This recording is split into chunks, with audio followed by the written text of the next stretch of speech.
జిల్లాలో అకాల వర్షాల వల్ల తడిసిన ధాన్యాన్ని కొనుగోలు చేసేలా ప్రభుత్వం తరపున అన్ని చర్యలు తీసుకుంటున్నట్లు కలెక్టర్ రాహుల్ రాజ్ తెలిపారు. చిన్నశంకరంపేట మండలం అంబాజీపేటలోని ధాన్యం కొనుగోలు కేంద్రాన్ని స్థానిక తహసీల్దార్తో కలిసి జిల్లా కలెక్టర్ రాహుల్ రాజ్ పరిశీలించారు. ఈ సందర్భంగా రైతులు కేంద్రంలో ఆరబోసిన ధాన్యం తేమ శాతాన్ని, కొనుగోళ్ల రిజిస్టర్లను బడ్లో త్వరపారబట్టే విధానాన్ని తనిఖీ చేశారు. రైతుల నుంచి ఇప్పటి వరకు సేకరించిన ధాన్యం నిల్వలు, మిల్లులకు తరలించిన ధాన్యం వివరాలు అడిగి తెలుసుకున్నారు.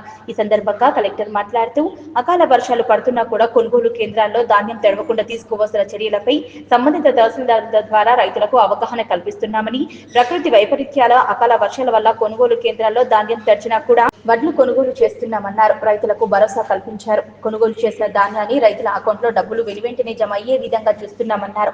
సన్న వడ్లకు బోనస్ కూడా అందుతుందన్నారు. ఈ రోజు వరకు 2,60,000 మెట్రిక్ టన్నుల వరిధాన్యాన్ని కొనుగోలు చేయడం జరిగిందని, గత సంవత్సరం ఇదే సమయం ఇదే రోజు వరకు 2.30 లక్షల వరిధాన్యం కొనుగోలు చేసినట్లు వివరించారు. గత సంవత్సరంతో పోలిస్తే 28,000 మెట్రిక్ టన్నుల ధాన్యాన్ని అధికంగా మరియు త్వరగా కొనుగోలు చేయడం జరిగిందని వివరించారు. అధిక వర్షాలను దృష్టిలో పెట్టుకుని గడిచిన వారం రోజుల్లో కొనుగోలు కేంద్రాల ద్వారా ధాన్యాన్ని తరలించడానికి 100 లారీలను సమకూర్చామని, ఈ రోజు నుంచి సిద్దిపేట నుంచి మరో 50 లారీలను సిద్ధం చేసుకుని మొత్తం 730 లారీల ద్వారా కొనుగోలు కేంద్రాల ద్వారా ధాన్యం తరలించడానికి అందుబాటులో ఉన్నాయని తెలిపారు. నియోజకవర్గంలో ఇప్పటికే దాదాపు 120 సెంటర్లలో ధాన్యం కొనుగోలు పూర్తయ్యాయని, నెలాఖరు వరకు మిగిలిన కేంద్రాల ద్వారా ధాన్యం సేకరణ త్వరితగతిన పూర్తి చేసి మిల్లులకు తరలించాలని, రైతులకు ఎలాంటి ఇబ్బందులు లేకుండా లారీల కొరత రాకుండా అన్ని చర్యలు తీసుకోవాలని కేంద్ర నిర్వాహకులకు ఆదేశించారు.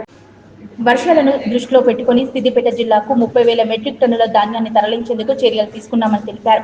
జిల్లాలోని మొత్తం 498 ధాన్యం కొనుగోలు కేంద్రాల్లో 120 ధాన్యం కొనుగోలు సెంటర్లను కొనుగోలు పూర్తి చేయడం జరిగిందని, రైతులకు ఎలాంటి ఇబ్బందులు కలగకుండా ప్రభుత్వం తరపున అన్ని చర్యలు తీసుకుంటున్నట్లు, జిల్లాలో కొనుగోలు ప్రక్రియ పూర్తి చేస్తామని కలెక్టర్ వివరించారు.